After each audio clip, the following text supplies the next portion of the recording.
read about the menorah. Gemara tells us about Basra, that all the siyata d'shmaya for understanding and processing Torah Sheba'al Peh comes as a result of the kindling of the menorah. And therefore the Gemara tells us, Misha Rotz L'Hachim is Yadrim, since in the Beis Hamikdash, the menorah was on the southern wall.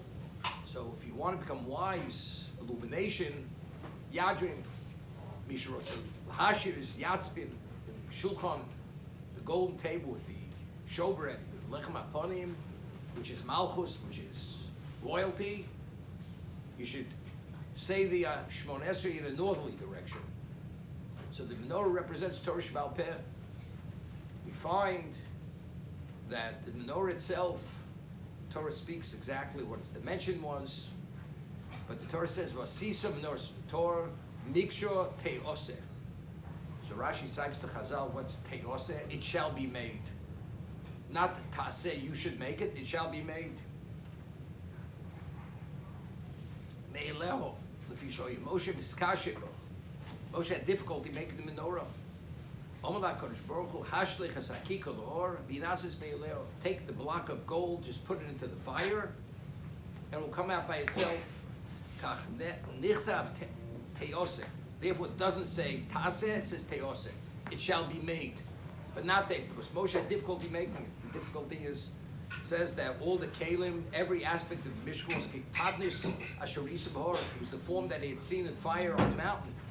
So he saw the mountain, he saw the fire, he saw the form of the menorah. What was the difficulty of the menorah?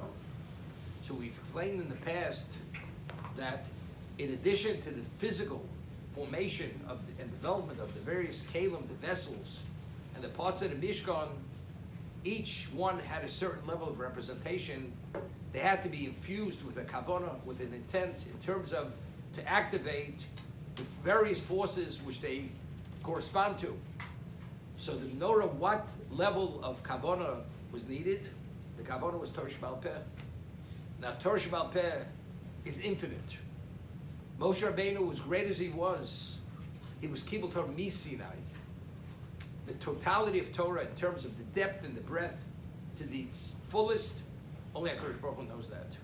So the only one who was able to infuse that intent, that kavanah in the menorah was only HaKadosh Baruch Hu himself. Moshe Rabbeinu was beyond his capacity. Therefore HaKadosh Baruch Hu says, take the block of gold, put it in the fire, it will come out of menorah. It's Te'oseh. HaKadosh Baruch Hu is the one who made the menorah. Because only he is able to infuse in it, implant in it, the intent, the kavanah that's able to activate those forces. So the difficulty is, so if HaKadosh Baruch Hu is making the menorah, why did Moshe Rabbeinu even have to put the block of gold into the fire? So the answer is, Chazal tell us, Yogaita Motzos Tamim, that, and I always say over name of either Reb Chaim or Reb Chaim Volozhiner, that it doesn't say Yogato Hivanto. You toil, you will understand. Motzosa. The understanding of Torah, to come upon the truth of Torah, it's a siyata d'shmaya. It's a find.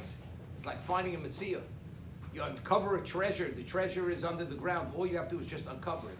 You have to take initiative, and then you come upon the treasure. Identically, in terms of Torah, to be able to merit the truth of Torah, one has to have siyata d'shmaya. To merit that siyata d'shmaya, that divine understanding, assistance, to come upon that, you have to meet the criteria. The criteria is yogato. You have to toil. The Gemara in Menachos tells a story at the beginning of Menachos that there was the Mora, he had forgotten Shkolim. And he asked this Talmud, who he had taught Shkolim to teach him Shkolim. So the Talmud says to the Rebbe, should I come to you? So he says, no, I'll go to you. Why? Because Mistayim Milsa, it's better for me. So Rashi explains, because the Rebbe going to the Talmud, that's Yogaita Motzoso. That's taking initiative. Rebbe, that's suppressing. He has to be mochel on his covet. He has to waive his honor to go to the Talmud. That's the level of initiative. Although the kavanah of the menorah and its value and of effectiveness is Hashem's infusing it, but we have to take initiative. Moshe Rabbeinu putting the gold in the kivshon, in the kiln, in the fire, that was the yogato. That was his initiative. And as a result of that, it came out by itself. But it's interesting.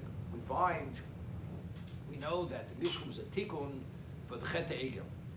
We find, how did the Egel come about?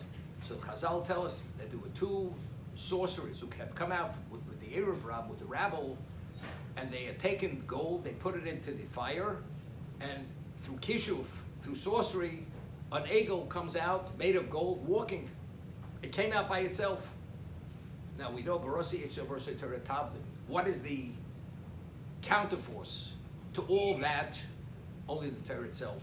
So just as that Kishuv, the Egel, which undermined us and disenfranchised us, came out by itself, B'Noyer, which is Torah Sheba'al Peh, which is the ultimate, Barasi Yitzhak Barasi Torah Tavlin, Bereshis Bar Elokim, that what is Bishul Reishis, which is Torah, therefore it also came about by itself, the counter, the Avodah Zarah, which came about by itself.